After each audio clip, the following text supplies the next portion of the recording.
So either, like I said, groups of 2s or 3s.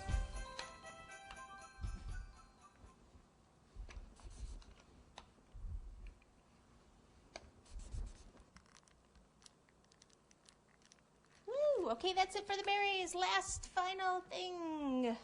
Hologram gold. Glitter dust. Just a little bit on that green just to kind of brighten that up a little bit. Make it a little bit more festive for the holidays. Everything's better with glitter, right? That's right. All right, a little bit for him over here. And we will be done.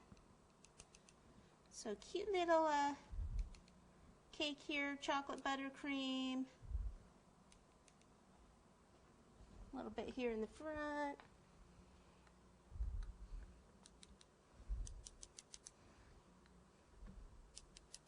And this brush is just a dry brush. And voila! There they are, the happy little gingerbread couple, all ready for your party. So you can either have them this way or vice versa. Either way, but there you have it.